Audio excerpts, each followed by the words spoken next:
முன்னாடி பேசின அம்மா அவங்க கனிமொழி அம்மா அவங்க பேசுறப்ப குறிப்பிட்டாங்க, தமிழகத்துல ஒரு திருப்பு முனை நிகழ்ச்சி இன்றைக்கு மதுரையில நடந்து கொண்டிருக்கின்றது என்று. அது உண்மை. தமிழகத்துல ஹிந்து சமுதாயத்தினுடைய மனப்பான்மையில மாற்றம் கொண்டு வரக்கூடிய ஒரு எழுச்சி மாநாடு இந்த முருக பக்தர்களுடைய மாநாடு. கூட்டு முயற்சி, ஒற்றுமை, அனைவரும் இணக்கத்தோட இணைந்து செயலாற்றி இருக்கக்கூடிய ஒரு நிகழ்ச்சி இந்த முருக பக்தர்களுடைய மாநாடு. இந்து முன்னணியினுடைய சார்பாக நடக்கக்கூடிய இந்த எழுச்சி மிக்க மாநாட்டினுடைய வெற்றிக்கு முக்கியமான காரணம் கூட்டு முயற்சி. இந்து அமைப்புகள் அத்தனையும் இணக்கத்தோடு இணைந்து இந்து சமுதாயத்தையும் அரவணைத்துக் கொண்டு தத்தம் பகுதிகளில் இருந்து பெரிய எண்ணிக்கையில நாம எல்லாம் திரண்டிருக்கிறோம். வெற்றியினுடைய ரகசியம் இது. மிகப்பெரிய மாற்றம் நம் கண் முன்னாடி நிகழ இருக்கின்றது. ஏனென்று சொன்னால் இது முருகப்பெருமானுடைய திட்டம், இறைவனுடைய விருப்பம். இந்து சமுதாயம் எழுச்சி பெற வேண்டும் என்பது இறைவனுடைய விருப்பம்.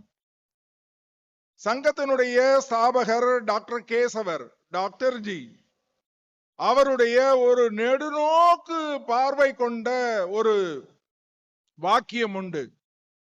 ஹிந்துவின் எழுச்சியே தேசிய எழுச்சி, ஹிந்துவின் வீழ்ச்சியே தேசிய வீழ்ச்சி.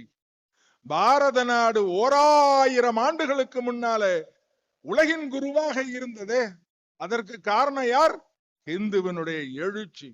1000 ஆண்டு காலம் ஆக்கிரமிப்பாளர்களுக்கு கீழே சொல்லவண்ணாத துன்பங்களை அனுபவித்ததுக்கு காரணம் யாரு? முஸ்லிம்களா, வெள்ளையர்களா? இல்ல, இந்து சமுதாயம் தான் காரணம். வீழ்ச்சிக்கு காரணம் இந்து சமுதாயம். எனவே இந்து சமுதாயம் ஒன்றுபட வேண்டும் என்ற நோக்கத்தோட அந்த ஒரே குறிக்கோளுக்காக RSS அமைப்பினை 100 ஆண்டுகளுக்கு முன்னாலே துவக்கினார் டாக்டர் ஜி. 100வது ஆண்டு இந்த ஆண்டு. இந்த ஆண்டுல RSS பிரம்மாண்டமான நிகழ்ச்சிகள் எதையும் நடத்த போறதில்லை. பிரம்மாண்டமான நிகழ்ச்சியை மதுரையில நடத்தி இருக்கக்கூடியது இந்து முன்னணி. RSS மிகப்பெரிய மாநாடுகள், மிகப்பெரிய நிகழ்ச்சிகள் எதையுமே 100ஆண்டுல செய்ய போறதில்லை. பின்ன என்ன செய்ய போகுது?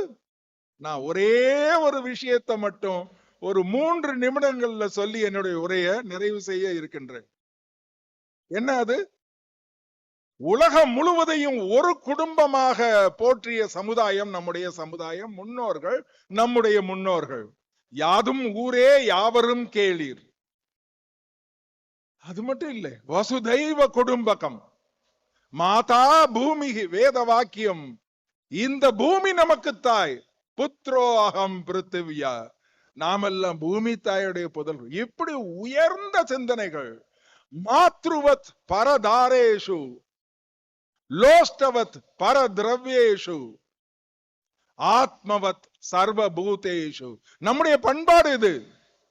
எல்லா பெண்களையும் தாயாக போற்றக்கூடிய பண்பாடு நம்முடைய பண்பாடு. பிறருடைய செல்வத்தை மண்ணுக்கு சமமா கருதுறது, அதை ஆக்கிரமிக்கிறது, அதை கவர்ற எண்ணம் நமக்கு கிடையாது. உலகில இருக்கிற அத்தனை உயிரினங்களும் கடவுளுடைய வடிவங்கள்.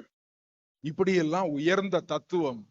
ஆனா இடைக்காலத்துல ஒரு குளறுபடி நம்ம சமுதாயத்துல வந்தாச்சு.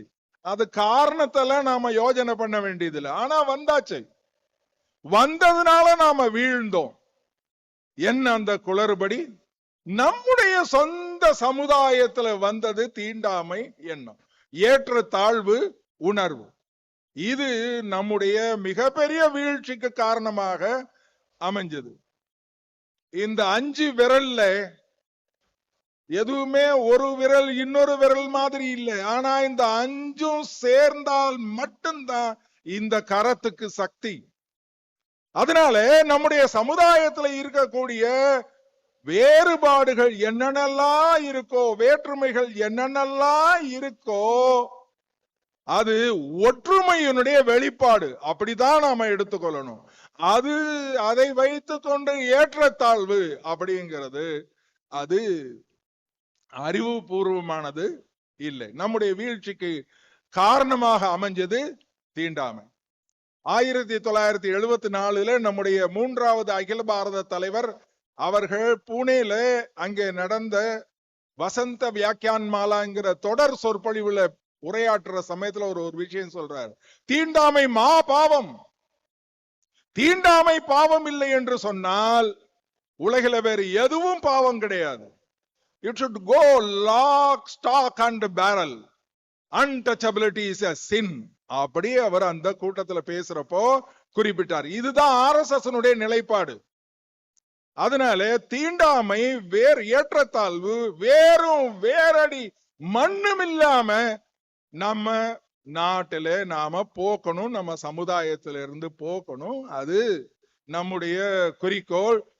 இது ஒரு விஷயம் நாம எடுத்துக்கொள்வோம். நம்ம வாழ்க்கையில நாம என்ன கடைபிடிக்கணும்? ஏற்றத்தாழ்வு கடைபிடிக்க மாட்டோம், தீண்டாமை கடைபிடிக்க மாட்டோம். நம்ம கிராமங்கள்ல இருக்கிற எல்லா கோவில்களும் எல்லாருக்கும் பொது. எல்லாரும் வழிபாடு செய்யறதுக்கு கோவில்கள் திறக்கப்பட வேண்டும். இன்னும் இல்ல, நம்ம தமிழ்நாட்டில் இருக்கக்கூடிய ஆயிரக்கணக்கான கிராமங்கள்ல இன்னும் கோவில்கள்ல பட்டியல் சமுதாயத்தை சேர்ந்தவங்களுக்கு அனுமதி இல்லை கிராமங்கள்ல. இது உண்மை, ஏற்றுக்கொள்ள வேண்டும். மாறணும். இது மாற்றுவோம் என்று கங்கணம் கட்டி கொண்டு பணிபுரிகின்றோம் சங்கத்தினுடைய சுயம் சேவர்கள். இதுல நாம அத்தனை பேரும் இணைந்து கொள்ளணும். தன்னிலிருந்து மாற்றம் கொண்டு வர வேண்டும். நம்முடைய குடும்பத்திலிருந்து மாற்றம் கொண்டு வர வேண்டும். நம்ம கிட்ட தீண்டாமை கிடையாது, நம்முடைய குடும்பத்துல தீண்டாமை கிடையாது. இந்த எடுத்துக்காட்டு மூலமா சமுதாயத்துல தீண்டாமைய வேறடி மண்ணும் இல்லாம நீக்கணும். மயானம் பொதுவாகணும், நீர்நிலைகள் பொதுவாகணும். இந்த 3 விஷயங்களை 7 வருஷத்துக்கு முன்னாடி இப்ப இருக்கக்கூடிய RSS அகில பாரத தலைவர் டாக்டர் மோகன்ஜி பாகவத் அவர்கள் பேசுறப்போ குறிப்பிட்ட விஷயம் இது. அதனால இந்த ஒரு விஷயத்தை இந்த நூற்றாண்டு சமயத்துல நாம செயல்பாட்டுக்கு கொண்டு வருவோம். இப்படி ஒரு சின்ன நிகழ்ச்சிகளாக ஒரு 6-7 நிகழ்ச்சிகள் RSS திட்டமிட்டிருக்கு. அது நம்முடைய கவனத்திற்கு அது கொண்டு வரப்படும். படிப்படியாக ஓராண்டு காலத்துல சமுதாயத்துல மாற்றம் கொண்டு வருவது, தமிழ்நாட்டுல மாற்றம் கொண்டு வருவது. மாற்றம் எப்படி வரும்? தன்னிலிருந்து வரும். இன்றைக்கு நாம இங்கே இந்த எழுச்சி மிக்க, கட்டுப்பாடு மிக்க ஒரு கூட்டத்தை நாம எழுச்சி மிக்க கூட்டத்தை நாம திரட்டி இருக்கிறோம, இதுவே ஒரு சரியான ஒரு எடுத்துக்காட்டு. தமிழ்நாட்டுல மாற்றம் என்பது நம்ம கண் முன்னாடி காண இருக்கிறோம். பாரத் மாதா கி, பாரத் மாதா கி, பாரத் மாதா கி. வெற்றிவேல் முருகனுக்கு, ஞானவேல் முருகனுக்கு. பாரத் மாதா கி.